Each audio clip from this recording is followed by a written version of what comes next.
After 10 years of our marriage, my beloved husband was tragically killed in an accident, leaving me and our 5-year-old daughter behind. Still in a daze, I somehow managed to get through his funeral, and that night I returned home. If I don't stay strong, who will protect Emma? I told myself this, trying to muster some strength. Even though I had no appetite, I knew I had to feed Emma something for dinner. "Hey, Emma, what would you like for dinner?" When I turned around to ask, I saw her standing by the window, staring outside. "Emma, what are you doing?" Then she pointed outside and said something that took my breath away. Is that Daddy? I didn't expect a 5-year-old to fully understand this situation. Maybe Emma still believed that her dad would come home someday. Feeling a deep ache in my chest from her innocent words, I looked out through the gap in the curtains. Of course, no one was there. "Daddy isn't coming back anymore, sweetie." Why did I have to say such a thing to my daughter? My heart felt like it was being crushed by an invisible hand, ready to burst. Emma continued to gaze outside, clearly not understanding. At that moment, a thought crossed my mind. Could Emma be seeing a spirit? But I quickly dismissed the idea, and, unsettled by the eerie thought, I went around the house, double-checking all the locks. Thankfully, everything was locked. If it were just a spirit, that would almost be a relief. As I thought about this, Emma came over and hugged me. I couldn't see her face, but I'm sure she was crying. I'm Natalie Carter. Carter's Flower Shop is a small florist that I run with my husband, James. Hey, Natalie, can you help this customer? Got it, I'm on my way. We're fortunate to stay fairly busy every day, and considering the size of our shop, I think we're doing pretty well. Originally, we both had different jobs, but after a certain event, we decided to open a flower shop, which had always been my dream. Now, we happily manage it together. That event was the birth of our daughter. Her name is Emma. We didn't have children right away after getting married, and it wasn't until about 5 years later that we were blessed with Emma. Our previous jobs had long hours, and it was hard to find time for Emma, so after a lot of thought, we decided to start this flower shop. James, with his experience in sales from his previous job, has built a great reputation with our customers. Not only that, but he's also really skilled at using all kinds of sales techniques to boost our revenue. On top of that, his old colleagues and juniors from his previous job frequently come by to buy flowers, and every time, I can't help but feel incredibly fortunate. Our 5-year-old daughter, Emma, also says she loves flowers, likely because she's grown up surrounded by them. James and I have a great relationship, and while it might sound strange to say, people often call us a model couple. These flowers are beautiful. Thanks for picking them out. I'm so glad you like them. Well, I'll be back again. We'll be waiting for you. Thank you. What could I possibly complain about? I'm at the peak of happiness right now. What kind of person will Emma grow up to be? When it comes to thinking about her future, that's about the only thing on my mind. Our family has a set routine. Every morning, the three of us leave the house together, drop Emma off at daycare, and then James and I head to the flower market. We always arrive at the market later than usual, but we've made peace with it for Emma's sake. However, this morning I wasn't feeling well. When I checked my temperature, I had a high fever of over 101 Fahrenheit. Sorry, James. I think I caught a cold. Wow, your face is flushed. Don't worry, leave today to me and just get some rest. I'm sorry. You don't need to apologize. It's not like you wanted to get sick. All right, Emma, it's just you and me today. Okay. But is Mom going to be alright? I'll be fine. I'm going to get better today, I promise. I managed to get through the household chores before they left, but that was all I could handle. My body felt as heavy as lead, and with every step, pain shot through my joints. Maybe my fever was still rising. Before I knew it, it was time for the two of them to leave, and for the first time, I saw them off from home. All right, we're heading out now. Make sure you get some rest. Mom, take care. Their kindness hit me hard. Yeah, thanks. Have a good day, you two. See you later. The front door quietly closed. As I watched them leave, I collapsed on the spot. With my vision swimming from the high fever, I somehow made my way to the living room. And there, I collapsed onto the sofa, falling into what felt like unconsciousness. I don't know how much time passed. I was woken by the blaring ringtone of my phone. In my dazed state, I fumbled to find where the sound was coming from. Finally grasping the phone, I answered without even checking who was calling. Hello? On the other end of the line was a man's voice I didn't recognize. Hello, is this Natalie? Yes. It was all I could manage to say, with no grasp of the situation in that moment. I hadn't even begun to feel the dread of what was about to be said. This is the emergency services. Please stay calm. James has been hit by a car. Hit by a car? The meaning of those words slowly started to sink in. He's being taken to the nearest hospital right now. Can you come? James had been hit by a car and was being rushed to the hospital in an ambulance. I understand. As the reality finally dawned on me, I responded immediately, forgetting entirely about how sick I was. By the time I arrived at the hospital, James was already gone. From what I was told, he had dropped Emma off at her daycare and was on his way to the flower market when a truck, whose driver had been distracted, hit him. They said he didn't suffer much, and that was a small mercy. Maybe it was my fever, but I listened to everything in a daze. It felt like it was all just a terrible dream. When I was a child, I used to have nightmares whenever I had a high fever. Later, I found out that many people had similar experiences, and I just accepted that it was something normal. I thought this was just another one of those bad dreams. But this time, it felt strangely vivid and unbearably long. Maybe, deep down, I already knew the truth, but I couldn't bring myself to accept it. I simply sat there, staring blankly as different adults came and went, saying things I couldn't fully process. I didn't cry. The nightmare continued. We had his funeral, and I carried out my duties in a mechanical way.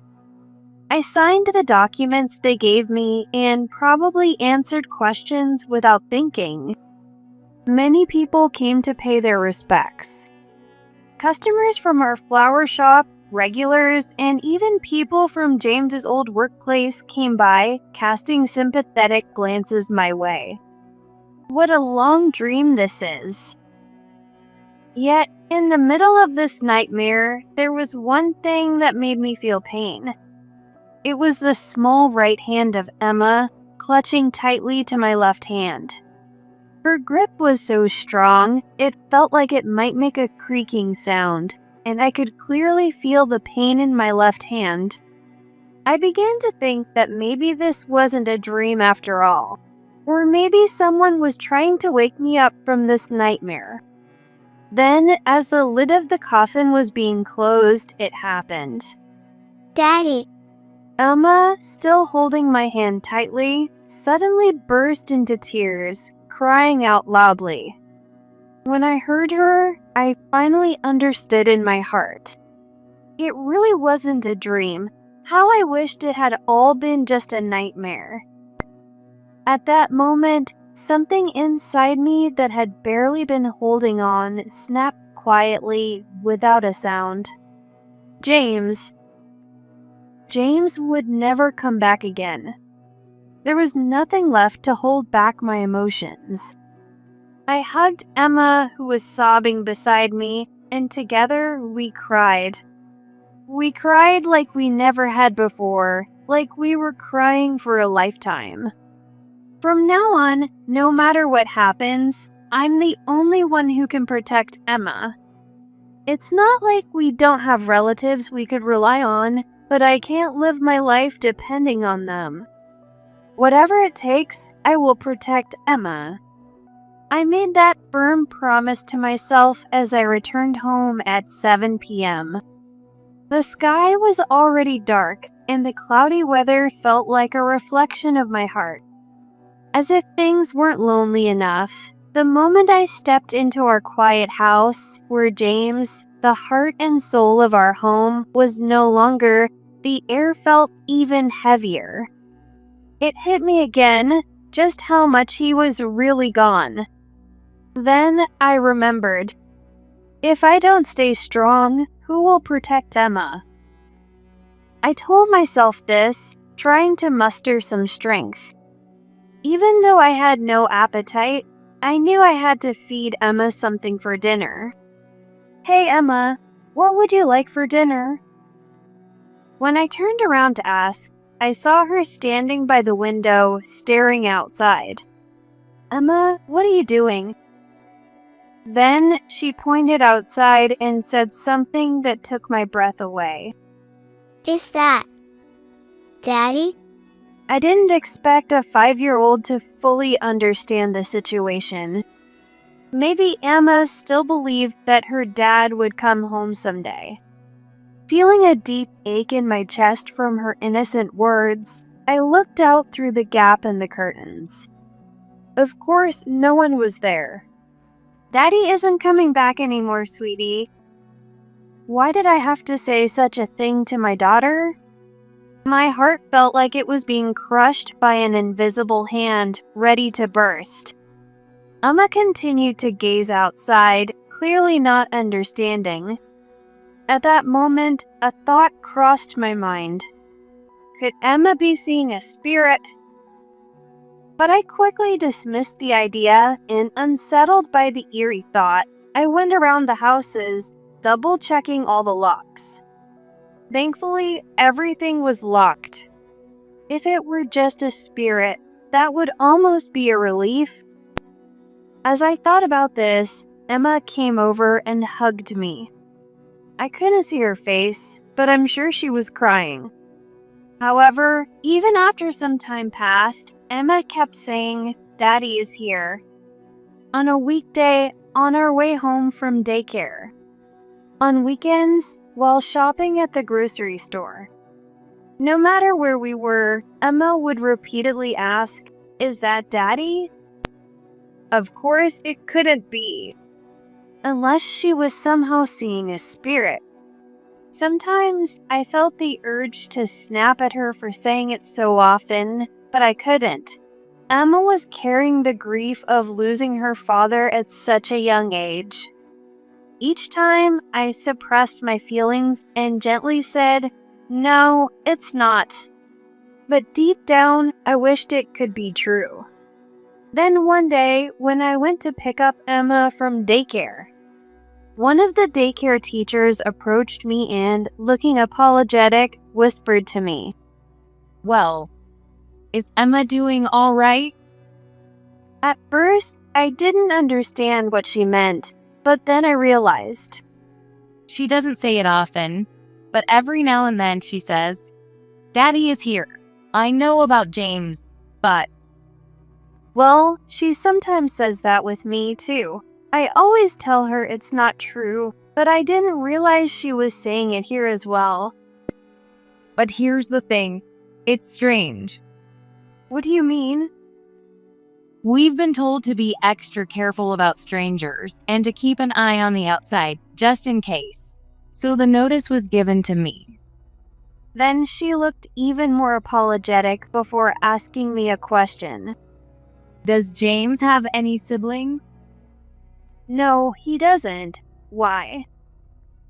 There's someone who looks very much like him. It's not just me who has seen him. Other teachers have noticed, too. We wondered if he might have a twin. I felt a chill run down my spine. James doesn't have any siblings. I've never heard of anything like that. Why was someone who looked like him showing up? Maybe Emma wasn't imagining things. Maybe she really saw someone who looked like her dad. The thought made me shiver. If you see that person again, please call the police immediately. From that day, we limited our outings as much as possible, and I decided to extend the flower shop's closure for a while. One Sunday, a few days later, my phone rang loudly. Given what had happened recently, I was on edge and my shoulder tensed at the sound. Nervously, I glanced at the screen and saw the name Mark displayed. Mark was one of James's former colleagues, someone he was very close to, and I knew him as well. Seeing his name immediately made me feel more at ease, and I quickly pressed the answer button. Hello? Hi, this is Mark. Is this Natalie? His voice, gentle yet firm, offered me a small sense of comfort. Yes, it's been a while. What's going on? Well, I know it's a bit late, but I just heard about James. I'm really sorry for your loss. Thank you. I was wondering if it would be alright to come by and bring some flowers for him today? For a moment, I hesitated. There was nothing wrong with him coming over now, but I couldn't completely rule out the possibility that Mark might be the suspicious person. However, I quickly shook off that thought. Mark didn't resemble James at all, neither in build nor in demeanor. Even if Mark had been lingering around us, no one would have mistaken him for James. Yes, that's fine. We'll be waiting. A few hours later, Mark arrived at our house and began to speak quietly. I was on a business trip overseas until just yesterday. I only found out about James passing yesterday. I see. I don't remember anything clearly about James's funeral. So it was only when I heard Mark's story that I realized he hadn't been at the funeral. This way, please. I led Mark to James's portrait, where he placed the flowers, tears welling up in his eyes. At first, Emma was cautious around Mark, but seeing him like that, she slowly came out from behind me. Mark then began to talk about how much James cherished us, how much he loved us, how proud he was of us. Just hearing those words made me cry, even though Mark was sitting right there. By my side, comforting me, was Emma. As we continued our conversation, the sky outside turned orange with the sunset, and before I knew it, the clock had passed 5 p.m. Suddenly, as if he had remembered something, Mark spoke up. By the way, has anything strange happened recently? I thought for a moment. It immediately came to mind. Emma's behavior and the issue with the suspicious person. I carefully told him everything, making sure not to leave out any details. After hearing me out, Mark's face turned pale. Then he began to talk about a certain junior colleague of his. There's a guy named Paul, one of my juniors. I think he's come to your flower shop before, so you've probably met him. Hearing the name, I suddenly remembered. He was the friendly man who looked oddly similar to James in build. The answer seemed to form in my mind before I even thought it through. I know him. Could it be? Mark nodded slightly and pulled out his phone. I got this strange message from him for some reason.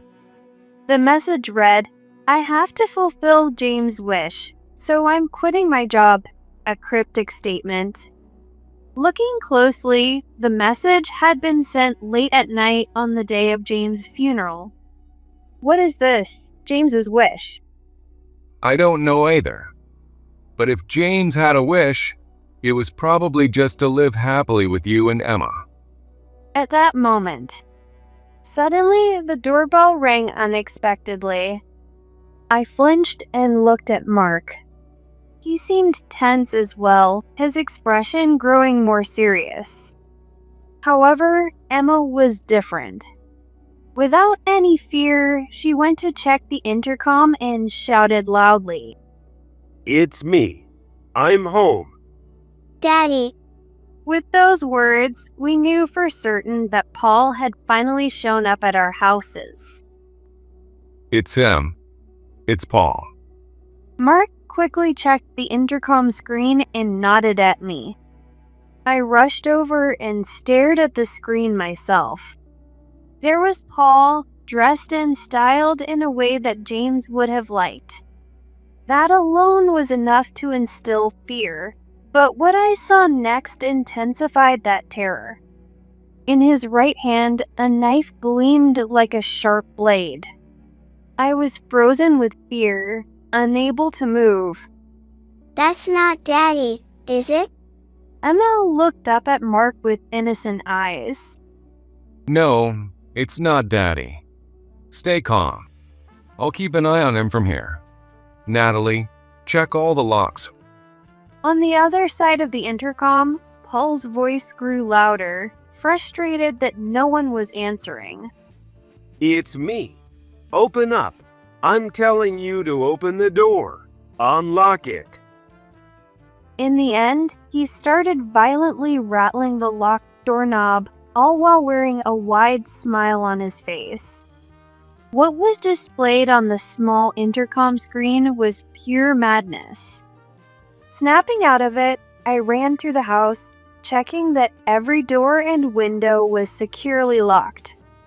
Luckily, everything was locked, just as we had been cautious about. When I returned, Paul's actions had become more aggressive, and I could hear the doorknob rattling from anywhere in the house. I've already called the police. It's just a matter of time now. I rushed to Emma, who was huddled far from the intercom, and held her tight. She was sobbing uncontrollably. "Emma, it's okay now. This will all be over soon." Even as I said that, my own voice was shaking. A few minutes later, several police officers arrived, and the entire scene of them subduing Paul played out on the intercom screen. Paul put up quite a struggle, but it wasn't long before he was apprehended. Overwhelmed with relief, I collapsed and couldn't move. You're safe now. I'll talk to the police, so you two stay here and rest. It was at that moment I realized just how much of a pillar of strength Mark had been for us. The thought of what could have happened without him made my blood run cold. In any case, the crisis was over. A few days later, I went to the police station to hear the details of Paul's actions. It was almost like a form of worship. According to what the police told me, Paul had an abnormal obsession with James. James had always been kind to everyone, and people naturally liked him. But the story didn't end there. According to a statement, when Paul was still new at his job, Back when James was still working there, James covered for one of Paul's mistakes and handled it smoothly. That seems to have been the trigger. That incident marked the beginning of Paul's obsessive admiration for James, almost like worship. After that, James left the company and started the flower shop, right? That's right. It seems like Paul started showing up at the flower shop, and not just once or twice. Did you ever notice anything like that? No, this is the first I'm hearing of it. I had no idea that was happening. Apparently, James had responded by saying, "My happiness is being with my family, so no matter how many times you come, my answer won't change." And he said it with a cheerful smile. When I heard that, I could vividly picture James's expression, and it made me want to cry. And as for Paul's reaction, he admired that smile even more. It seems like that's all he cared about. When Paul heard the news of James's death, his first thought, consumed by madness, was to send the two of you to join James in the same place for his happiness. From then on, Paul started dressing like James and lurking around your home, waiting for the right moment. The absurd, delusional motivation left me speechless. A moment of silence passed between us. So, what's going to happen to Paul? It's hard to press charges for just stalking. Most likely, Paul will be sent to a hospital, possibly a psychiatric facility. Hearing that left me with mixed feelings. It all felt deeply unsettling. While his actions were undeniably terrifying, I couldn't help but wish there had been a different outcome, considering how much he admired James. At home, Mark and Emma were waiting for me. Mark had kindly taken it upon himself to look after Emma that day. In fact, he had been incredibly thoughtful, taking care of many things for us during this difficult time. Mark, thank you so much. This isn't much, but... On my way back from the police station, I stopped by a nearby cake shop and bought some nice sweets.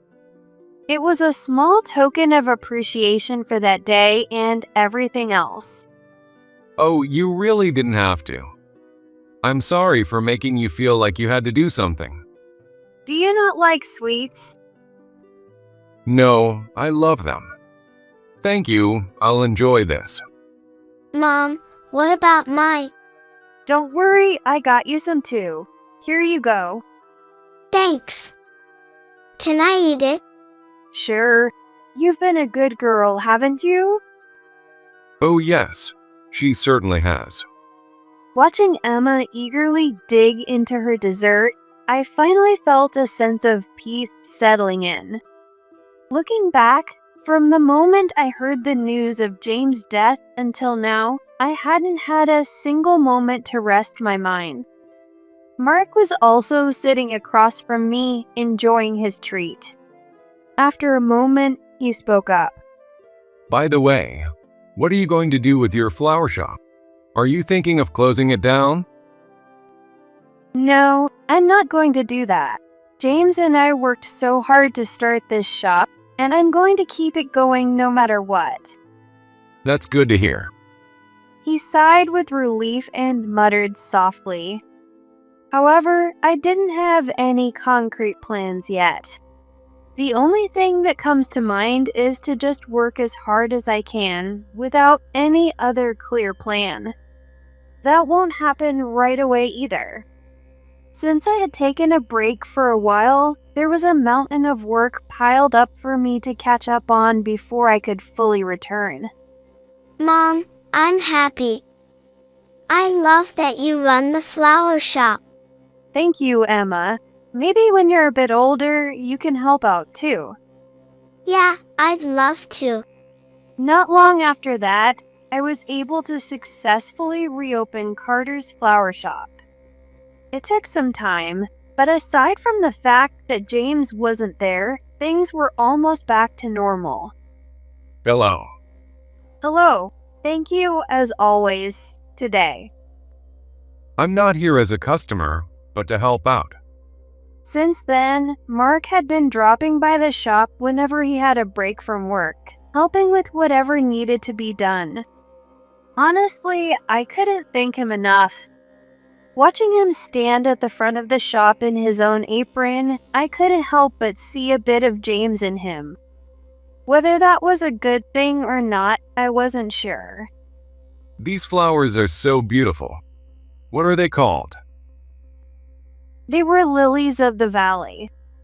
Their meaning, happiness will return again. They were also James' favorite flowers. I got them this morning. Aren't the small blossoms adorable? Yes, they are. Let's put them somewhere where they'll be appreciated even more. With that, he took the pot of lilies of the valley outside and placed it in a spot where the sunlight hit perfectly. I was taken aback when I saw it. That was James's favorite spot to stand. There, that's better. See, they look even more beautiful now. Whether Mark knew it or not, he had placed James's favorite flowers in the very spot where James loved to stand. I couldn't hold back my tears. Well, I'm sorry. Should I not have moved them? No, that's not it. That's not. The lilies of the valley swayed in the breeze. It was a warm wind, the kind that felt like it could carry away the tears running down my cheeks. As I watched the flowers sway, James's smiling face appeared in my mind once again. If one day I could see James again, I would proudly tell him, "The family you loved is cherished by so many people." And then he would give me that bright smile once more,